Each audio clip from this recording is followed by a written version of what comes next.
Di rumah besar keluarga Prawira, Liliana duduk di sofa, memperhatikan Lira, yang kini dengan gembira menyeruput sepotong jeruk yang sedikit asam. Wajah kecilnya meringis, menggemaskan setiap kali rasa asam menyentuh lidahnya, membuat matanya terpejam erat.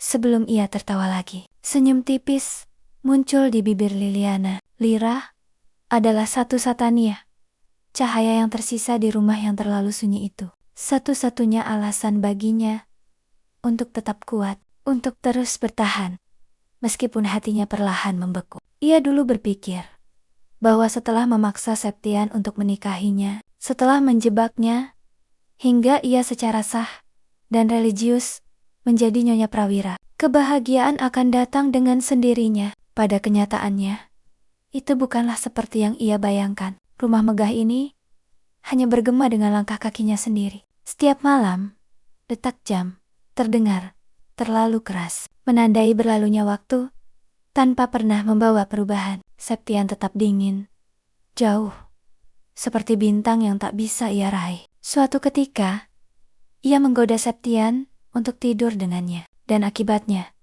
Septian tidak pulang selama sebulan, dan ia dikirim ke rumah Rahayu. Jika ia tidak terus berdebat dengan Rahayu, Liliana mungkin masih merawat wanita tua itu. Meskipun begitu, Liliana tidak pernah menunjukkan kelemahannya. Ia tetap teguh menjaga harga dirinya.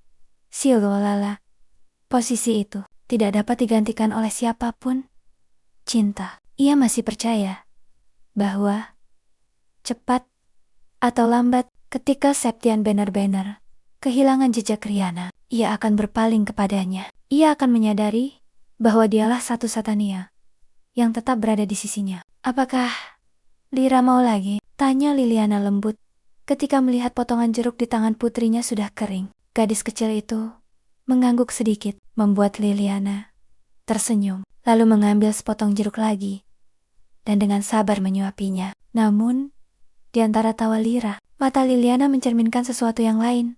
Kelelahan tersembunyi, kesepian yang tidak pernah ia akui, bahkan pada dirinya sendiri. Jeruk di tangan Lira jatuh ke pangkuannya, dan Liliana secara refleks mengambilnya. Ini dia sayang, kata Liliana sambil menyerahkan jeruk itu kepada Lira. Saat ia masih fokus pada Lira, pintu depan yang besar tiba-tiba terbuka lebar. Hembusan angin membawa aroma parfum yang tajam, yang langsung memenuhi ruangan. Rahayu masuk tanpa memberi salam. Langkahnya berat dan penuh amarah, seperti penagih utang yang kehilangan kesabaran. Tanpa basa-basi, Rahayu langsung berkata, "Apakah kau lupa kewajiban bulananmu sebagai istri Septian?" Liliana tidak menoleh. Ia tetap memperhatikan Lira yang sedang memegang sepotong jeruk, berusaha menjaga suasana agar tidak memanas di depan anaknya. Keheningan itu hanya membuat Rahayu menggertakkan giginya. Napasnya terdengar saat ia menahan emosinya. "Kau menantu perempuan yang tidak berguna. Jika kau bisa menikmati hak istimewa dari putraku, kau seharusnya tahu tempatmu," bentaknya. Suaranya menusuk udara seperti cambuk. Liliana menarik napas dalam-dalam. Perlahan, ia mendorong Lira sedikit menjauh, menepuk bahu putrinya dengan lembut sebelum berdiri. Tatapannya kini dingin saat ia menatap Rahayu langsung. "Keluarga Prawira tidak bangkrut kan? Jika kau butuh pembantu, pekerjakan saja. Mereka akan dengan senang hati melakukan apapun yang kau perintahkan. Aku menantumu, orang yang menemani putramu dalam suka dan duka, bukan pembantu yang harus mengurusmu," kata Liliana tegas. Nadanya rendah, namun tajam seperti pisau tajam yang menusuk dalam. Rahayu melangkah maju, menatap Liliana dengan mata menyala-nyala. "Kau benar-benar menantu yang kurang ajar. Aku heran, kau dan Riana berasal dari rahim yang sama. Tetapi, mengapa perilaku kalian begitu berbeda?" Suaranya meninggi, penuh penghinaan. "Dulu kupikir kau lebih baik daripada Riana, tetapi kenyataannya kau sangat jauh darinya." Liliana mendengus pelan. Senyum masam terukir di bibirnya. "Dulu aku juga berpikir Riana beruntung punya ibu mertua sepertimu. Tapi Aku salah. Kaulah yang beruntung punya menantu perempuan seperti dia. Tapi sayangnya, kau sama sekali tidak menghargainya, bahkan memperlakukannya dengan tidak adil. Wajah Rahayu menegang. Tetapi Liliana belum selesai. Matanya menatap lurus ke depan. Kali ini penuh keberanian yang telah lama ia pendam.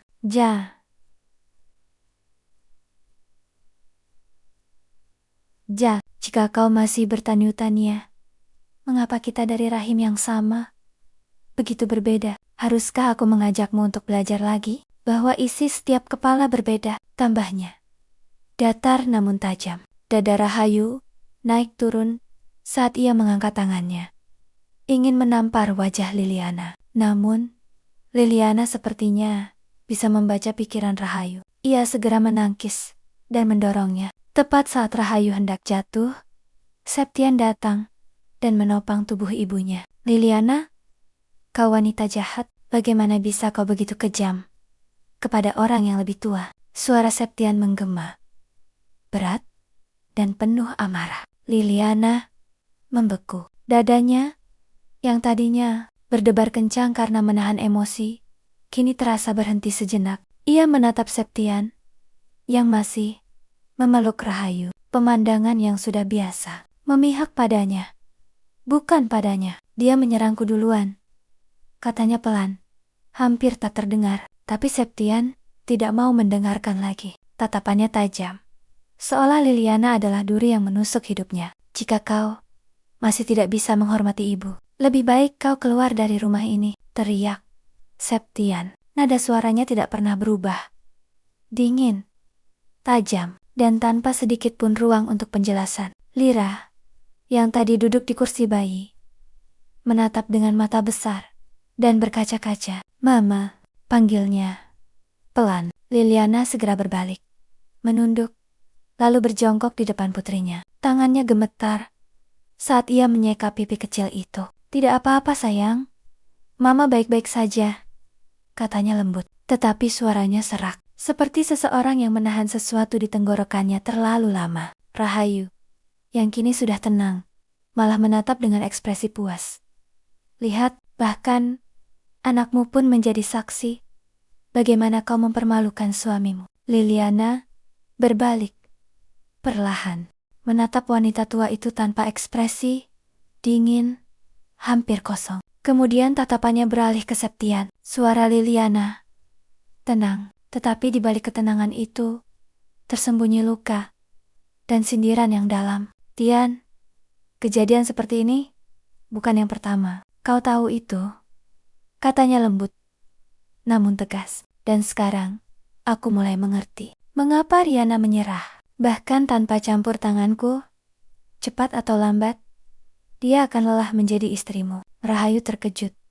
Wajahnya pucat mendengar kata-kata tajam itu. Tetapi Liliana tidak lagi peduli. Ia berdiri tegak, menatap Septian dengan mata berani. Mata yang dulu sangat mengaguminya, kini hanya mencerminkan kelelahan. Kalimat terakhir Liliana menggantung di udara, seperti racun yang perlahan meresap ke dada Septian. Wajah pria itu menegang, rahangnya mengencang, tatapannya gelap, seolah menyimpan badai yang siap meledak kapan saja. Ulangi itu, katanya lembut, hampir berbisik, tetapi nadanya cukup untuk membuat udara di ruangan itu tegang. Liliana tidak bergeming. Kau mendengar dengan sangat jelas apa yang kukatakan. Septian melangkah lebih dekat, perlahan tapi pasti, hingga mereka hanya berjarak beberapa inci. Tatapannya tajam, hampir tanpa perasaan. Tetapi di balik kek dinginan itu ada sesuatu yang lain, penyesalan yang tidak sempat ia sembunyikan.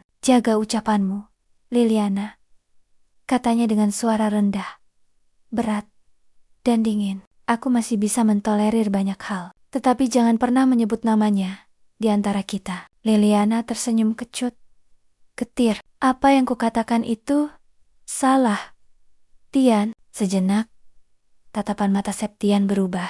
Rasa bersalah muncul begitu cepat, sebelum kembali tenggelam di bawah amarah. Tangannya terangkat, seolah ingin menahan sesuatu, atau mungkin ingin menampar. Tapi ia berhenti di udara. Suasana membeku. Liliana menatapnya, tanpa berkedip. Matanya berkilat tajam. Pukul saja aku, jika itu bisa membuatmu merasa tenang. Bisiknya dingin. Tangan Septian perlahan turun, tetapi rahangnya tetap tegang. Ia menatap Liliana lama sekali, sangat lama. Hingga akhirnya, ia berkata pelan, dengan suara yang lebih terdengar. Seperti ancaman daripada kalimat biasa. Lili, aku akan membuatmu menyesal. Septian bertepuk tangan, memberi isyarat kepada orang-orang di luar untuk masuk ke dalam rumah. Bawa Jia, perintah Septian. Liliana terkejut, merasakan ketakutan saat dua pria besar mendekatinya. Mata Liliana membelalak. Ia mengira kedua anak buah Septian akan membawanya pergi, tetapi ternyata bukan. Lira adalah target mereka sekarang. Tian, kenapa kau memerintahkan mereka membawa Lira? Kalau kau mau membalas dendam padaku, balas dendamlah padaku. Bukan anak kecil, teriak Liliana, berusaha menerobos. Tetapi jalannya langsung dihalangi oleh salah satu pria yang tidak menggendong Lira. Sementara itu, Septian dengan tenang menuntun Rahayu ke sofa. Setelah memastikan ibunya duduk, ia duduk di sampingnya dan menatap tajam Liliana yang masih berusaha mendekati Lira. Gadis kecil itu kini menangis keras di pelukan pria kekar itu. Percuma Lili, kau akan kehabisan energi, mereka tidak akan melepaskan Lira, kata Septian datar dan dingin. Dasar bajingan. Tian, lepaskan Lira. Lepaskan Lira, teriak Liliana dengan suara serak. Matanya merah karena marah. Melepaskan? Septian tersenyum kecut. Tetapi senyum itu hampa. Selama ini aku bodoh, tidak membuka mata terhadap wanita sepertimu. Kau pikir aku tidak bisa membalas dendam setelah semua yang kau lakukan? Liliana berhenti di tempatnya. Matanya menatap tajam wajah Septian. Gemetar antara amarah dan ketidakpercayaan. Selama 3 bulan terakhir, kau telah membungkam anak buahku agar tidak memberikan informasi tentang keberadaan Riana. Lanjut, Septian dengan nada dingin dan tertahan. Liliana tertawa kering. Tawa itu tidak menyenangkan, tetapi lebih seperti bentuk keputusasaan yang berubah menjadi ejekan. Oh, jadi itu alasannya, karena aku membungkam anak buahmu. Kau membalas dendam dengan menjadikan anakku kambing hitam? Dia melotot. Tian, semua orang melihatmu sebagai bos besar yang cerdas, tetapi di mataku, kau hanyalah pria bodoh yang dikendalikan oleh egonya sendiri. Dia melangkah maju. Suaranya lebih rendah, tetapi lebih menusuk. Lihat aku, Septian, aku hanyalah seorang janda tanpa apa-apa. Tapi, kenyataannya, aku bisa membuatmu bertekuk lutut hanya dengan satu tindakan kecil. Rahayu, yang selama ini diam, akhirnya menatap putranya dengan tatapan khawatir dan marah. Cukup, Liliana, katanya tegas. Tapi Liliana hanya tersenyum getir. Dengar sendiri, Bu. Putra kesayanganmu bahkan tidak tahu siapa yang sebenarnya mengendalikannya. Ruangan itu tiba-tiba menjadi sunyi. Napas Rahayu semakin cepat. Lira masih menangis, dan Liliana berdiri tegak di tengah ruang tamu yang dingin. Hingga perlahan, Septian berdiri. Gerakannya tenang, tetapi matanya menjadi gelap. Begitu gelap, sehingga Liliana tanpa sadar menelan ludahnya sendiri. Tian, suaranya bergetar. Apa yang akan kau lakukan? Septian berhenti beberapa langkah di depannya, menatap lurus ke depan, tanpa ekspresi. Tatapannya dingin, tetapi di baliknya ada kemarahan yang hampir tak terkendali. Dengan nada rendah namun mengancam, ia berkata, mulai sekarang, kau akan tahu bagaimana rasanya kehilangan segalanya, termasuk kendali yang selama ini kau banggakan. Tian, lepaskan Lira. Suara Liliana tercekat antara marah dan takut. Namun Septian tidak bergeming sedikit pun. Ia sedikit menoleh ke pria yang masih menggendong Lira, lalu berkata dengan lembut namun tegas, tinggalkan dia di tempat penampungan bayi. Jaga dia baik-baik. Jangan sampai ada yang tahu di mana dia berada. Tidak, jangan. Liliana langsung berteriak histeris. Suaranya serak karena menahan air mata. Meskipun dia wanita jahat, dia tidak akan membiarkan darah dagingnya sendiri jauh darinya, terutama jika dia ditempatkan di panti asuhan. Jadi, dia akhirnya memohon dan berkata dengan suara lembut, "Tian, kembalikan Lira kepadaku. Kumohon." Septian meliriknya. Senyum tipis muncul di sudut bibirnya. Senyum dingin, tanpa belas kasihan. "Tentu saja, Lily. Aku akan mengembalikan Lira kepadamu. Lagi pula, aku pernah menganggapnya sebagai anakku." Dia berhenti sejenak, nadanya menjadi lebih berat. "Tapi, sebelum itu, aku ingin kau melakukan sesuatu untukku, Liliana." Tercium. Napasnya tersengal-sengal, tetapi matanya tetap tertuju pada Septian. Dia tahu bahwa apapun yang akan keluar dari mulut pria itu tidak akan mudah dilakukan. "Kau tanda tangani surat cerai yang akan segera dibawa pengacaraku," kata Septian. Akhirnya, dingin dan jelas. "Kalau begitu, ikut aku ke Sorong, temui Riana, dan minta maaf padanya karena telah menghancurkan pernikahan kita." Liliana tertawa terbahak-bahak. Tawanya terdengar getir, bahkan hampir gila. "Hahaha. Apa Tian, aku minta maaf pada Riana?" Suaranya meninggi. "Kaulah yang salah. Tapi aku harus menanggung dosamu, Tian. Sebagai seorang wanita, bukankah kau pikir Riana tahu bahwa kau menyukaiku selama ini? Kau yang memulai semuanya. Kau yang membuat semuanya berantakan. Jangan memutarbalikkan fakta." "Lily," jawab Septian cepat. Suaranya kini setajam pisau. "Kau tahu betul mengapa aku tertarik padamu saat itu. Itu karena obsesi bodohku, karena kau memilih Irfan. Tapi aku menyadarinya. Dan aku menyesalinya. Jika kau tidak pernah muncul di rumahku, semuanya tidak akan seperti ini." Liliana menatapnya dengan tak percaya. Air mata mulai menggenang di matanya. 6 bulan lalu, siapa yang membawaku ke sini? Dan setiap malam kau dengan mudah tidur di ranjangku. Kau Ciang. Kau." Suaranya pecah, penuh amarah dan luka yang telah lama terpendam. "Dan sekarang, kau menyalahkanku. Kau hebat, tapi juga pengecut." "Cukup Lily. Jangan selalu mengungkit luka lama. Sekarang aku mengerti dan menyesalinya. Dan aku pasti akan membawa Riana kembali," kata Septian dengan yakin. "Aku mendukungmu Tian," jawab Rahayu, yang selama ini diam. Sementara itu, Liliana tetap diam. Ia merasa hidupnya kini dipertaruhkan. Bayangkan, adiknya kembali terngiang di benaknya. Terutama ketika Riana dengan mudah berkata, "Ambil saja suamiku, Kak." "Riana, kau memang pintar karena dengan mudah melepaskan keluarga yang telah memenjarakanmu selama 5 tahun. Demi Lira, aku akan mengembalikan keluarga ini kepadamu," gumam Liliana. Terima kasih sudah menonton videonya sampai selesai. Kalau kalian suka sama videonya, jangan lupa tekan tombol subscribe-nya ya. Terima kasih, sampai jumpa di episode berikutnya.